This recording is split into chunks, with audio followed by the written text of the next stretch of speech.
అడుగు పెడుతున్న ముసలయ్య గారు లాంటి యువకుడికి జన్మదిన శుభాకాంక్షలు. ఇలాంటి జన్మదినాలు భవిష్యత్తులో ఇంకా మరెన్నో జరుపుకోవాలని ముసలయ్య గారిని కోరుకుంటున్నాం.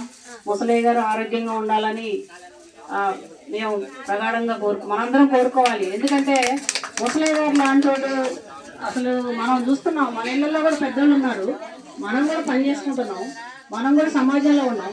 ఈ వయసులో ఇంత కష్టపడే వాళ్ళు ఎవరున్నారు అనేది మనం ఒకసారి ఆలోచించాల్సిన అవసరం ఉంది. ఒకటేంటంటే నేను కూడా చూస్తున్నా, చిన్నతనం నుండి మా ఊర్లలో కూడా మేము కూడా మా అమ్మ తల్లిదండ్రులు కూడా బట్టలే ఉతికారు. బట్టలు ఉతికి పొద్దున పోతే మూట వేసుకొని రాత్రి చీకటి పడిన తర్వాత మా వాళ్ళందరూ ఇంటికి వచ్చేవాళ్ళు. ఈ అగ్రకులాలు పెట్టే భోజనం బుట్టలలో అడపొచ్చుకొని అదే అన్నాలు అదే కూరలు తిని బతికాం. మేము కూడా మా తల్లిదండ్రుల సహకారంతో నేను ఇలా ఈ స్థితికి వచ్చాను. నా పేరు సత్తెనపల్లి లక్ష్మి. నేను ఈ మన పాల్వంచ ప్రభుత్వ ఆసుపత్రిలో నర్సింగ్ సూపరింటెండెంట్గా పనిచేస్తున్నా. రీసెంట్గా నాకు గ్రేడ్ 2 నుంచి గ్రేడ్ 1గా ప్రమోషన్ వచ్చింది. ఈ విషయం ఎలా తెలిసిందో అక్కడ పనిచేసే స్టాఫ్ నుంచి తెలుసుకున్నారు వీళ్ళు. ఈ చిన్న సన్మాన కార్యక్రమం ఉన్నారు. అంటే ఉద్యోగంలో పదోన్నతి అనేది చాలా మామూలు విషయమే, కానీ మన వాళ్ళకి మన కులానికి మనకి ఒక గొప్ప అనుభూతి అనిపించింది. గొప్పతనంగా ఫీల్ అయ్యి వీళ్ళందరూ నాకు సన్మానం చేయాలనుకున్నందుకు నిజంగా ఈ సన్మానానికి నేను చాలా సంతోషపడుతున్నాను. ఎందుకంటే మన కులంలో ఉద్యోగాలు ఈ రోజుల్లో చేస్తున్నారు. గతంలో అసలు నేను చదువుకునేటప్పుడు నన్ను అందరూ పిలిచి నన్ను చూసేవాళ్ళు. మా ఊర్లో అగ్ర కులాలు ఉండేవాళ్ళు కదా, మీ అమ్మాయిని ఒకసారి తీసారండి, మీ అమ్మాయిని ఒకసారి పిలువ భద్రమ్మ అని మా అమ్మని పిలిచి మరీ పలకరించేవాళ్ళు అనమాట. అంటే ఆ రోజుల్లో చదువుకునే వాళ్ళు చాలా తక్కువ. ఈ రోజుల్లో మన వాళ్ళలో అవేర్నెస్ వచ్చింది, బాగా చదువుకుంటున్నారు, ఇంటింటికి ఉద్యోగులు ఉన్నారు, ఇంటింటికి చదువుకునే పిల్లలు ఉన్నారు. చాలా సంతోషకరమైన విషయం. ఒకనొకప్పుడు కులం చెప్పుకోవాలంటే ఎక్కడో దాక్కొని సిగ్గుపడి బాధపడి ఏడ్చేవాళ్ళం మేమందరం. మీ నాన్న వచ్చిందంటే పలానా మీ నాన్న వచ్చిండు చూసావని ఎద్దేవా చేసేవాళ్ళు. స్కూల్కి వచ్చినా ఇటు వచ్చినా కులాన్ని బట్టి బాగా చాలా తక్కువగా చూసేవాళ్ళు. కానీ ఈ రోజుల్లో ఇలాంటి రజక సంఘాలు ఉన్న సమయంలో ఇంత మంచిగా పనిచేసే సంఘం ఉన్న సందర్భంగా మనం ఎక్కడైనా మాది రజక సంఘం అని చెప్పుకునేంత ధైర్యం ఇలా ఉంది. ఇప్పుడు చూస్తున్నాం, అసలు నేను చూస్తున్నా, నాకు ఖమ్మం జిల్లా కొంజెల్ల మండలం, మా మండలంలో కూడా ఇలాంటి సంఘం ఎందుకు లేదా అని చెప్పి నేను చాలా ఆలోచిస్తూ ఉంటాను. ఎందుకంటే మన వాళ్ళు చాలా వెనకబడి ఉన్నారు. ఎంత చేసినా, ఎంత చదువుకున్నా, ఎన్ని ఉద్యోగాలు చేసినా ఆలోచన విధానంలో కానీ లేకుంటే ఆర్థికంగా కానీ సామాజికంగా కానీ ఇంకా మనం వెనక్కే ఉంటున్నాం. ఇట్లాంటి వాళ్ళు ఉన్నారు. ఒకవేళ ఇలాంటి సంఘాలు ప్రతి మండలంలో ప్రతి ఊర్లో తయారైతే మాత్రం మనం కూడా అందరికంటే ముందు పోయేంత అవకాశం ఉంది.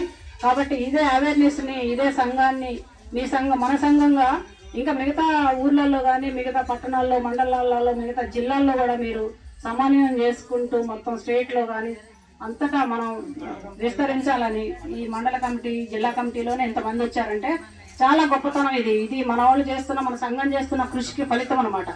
ఇంతమంది రావడం అనేది అసలు మన వాళ్ళు అసలు ఎప్పుడైనా మాకు తెలిసి మా టైంలో మీటింగ్ అంటే ఒక రాజకీయ పార్టీ వాళ్ళు, ఒక పెద్ద వాళ్ళు, భూస్వాములు పార్టీ నాయకులు పిలిస్తేనే మన వాళ్ళు నాది ఆ పార్టీ నాది ఈ పార్టీ అని పోయేవాళ్ళు. సంఘం అంటే ఏంటో తెలిసేది కాదు అసలు. రజక సంఘం అనేది మన రజకులు అనేది కూడా తెలియదు ఒకనొకప్పుడు. మన కులం ఇది, కులం అంటే చాకలి ఇది తప్ప రజక కులం ఉంది ఒకటి, మనకు ఒక సంఘం ఉండాలి, మనం ఐకమత్యతో ఉండాలనేది ఎప్పుడు తెలియదు. ఇప్పుడు అందులో మన సంఘం మాత్రం నెంబర్ 1. నేను చెప్తూనే ఉంటా, నేను మెసేజ్లో కూడా చూపిస్తూనే ఉంటా అందరికీ. నేను చాలా సంఘాల్లో చూస్తూ ఉంటా. కొన్ని సంఘాలు చాలా గ్రూపుల్లో ఉన్నా నేను. మిగతా సంఘాలలో ఎంతసేపటికి ఒక రాజకీయ పార్టీకి కొమ్ము కాస్తూ వాళ్ళు చేసిన కార్యక్రమాల్లో పెడతారు తప్ప సంఘంలో ఏం జరుగుతుంది, ఎవరికి అన్యాయం జరిగింది, ఎవరు వెళ్ళారు, ఎవరు మాట్లాడారు, ఆ సమస్యను ఎవరు తీర్చారు, ఆ సమస్యను సాల్వ్ చేసింది ఎవరు అనేది మాత్రం ఆ సమస్య కోసం ఎవరు మాట్లాడరు.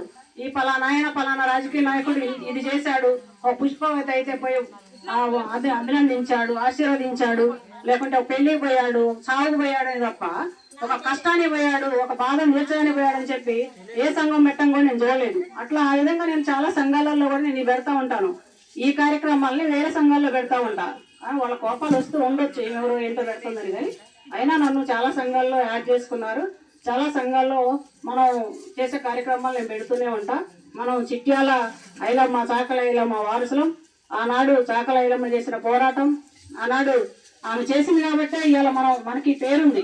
ఇలా మనకు సంఘం కానీ మన కులానికి ఒక గొప్పతనం కానీ ఉంది అంటే అందరితో పాటే మన చాకల ఐలమ్మకి ఎంత గుర్తింపు వచ్చిందంటే మన కులానికి వచ్చినట్టు అనమాట. ఈ గుర్తింపు అనేది మన కులానికి వచ్చిన గుర్తింపు. చాకల ఐలమ్మ ద్వారా మనం ఒక గొప్ప స్థాయిలో ఉన్నాం. ఇవాళ ప్రతి ఒక్కళ్ళు పెద్ద పెద్ద వాళ్ళు ప్రధానమంత్రితో సహా ఇవాళ మన ఐలమ్మ పేరు చెప్పుకునే స్థితిలో ఉన్నామంటే అది మన ఐలమ్మ గారి గొప్పతనం. ఆ కులంలో పుట్టడం కూడా మన గొప్పతనం. ఆమెకు ఆ కులంలో పుట్టడం గొప్పతనం, మనం కూడా అదే కులంలో పుట్టడం కూడా మన గొప్పతనం అనుకోవాలి. జై రజిక, జై జై రజిక. కాబట్టి సాధిస్తాం. అయితే ఈ కార్యక్రమానికి నేను అనుకోలేదంటే నేను వద్దని చెప్పాను. నాకు సన్మానం వద్దండి, మామూలు ఇది మన వాళ్ళకి నేను ఎవరన్నా ఉంటే నా ధర్మంగా నేను చేస్తూ ఉంటా, ఏదైనా కష్టం వచ్చినప్పుడు రండి అని పిలుస్తూనే ఉంటా. వచ్చిన వాళ్ళకి నేను చేతనని సహాయం చేస్తున్నా, ఇంకా భవిష్యత్తులో కూడా చేస్తా. ఇంకా నాకు ఇంత సన్మానం చేసినందుకు ఈ అవకాశం ఇచ్చిన పెద్దలకి, ముసలయ్య గారికి మరోసారి జన్మదిన శుభాకాంక్షలు. రాంబాబు గారికి మీరు చేస్తున్నటువంటి మంచి కార్యక్రమాలు చాలా బాగున్నాయి. పేదవాళ్ళకి అవసరమైన వాళ్ళకి చాలా సహాయం చేస్తున్నారు. మీ సహాయమే ఈ రాజక వృత్తిదారుల సంఘం.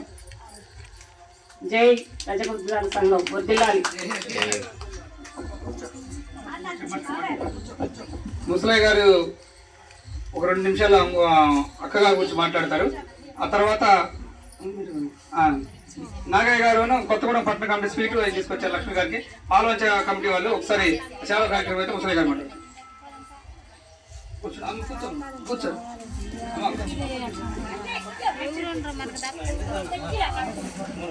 ఫోటో అక్కడ చూడండి. కొత్తగూడెం ఎవరమ్మా? కొత్తగూడెంలో రండి, ఒక ఫోటో దిగుతారు. ఓకేనా? కొత్తగూడెం రమ్మా, అమ్మాయి రమ్మని ఫోటోలు పెడతాం. కొత్తగూడెం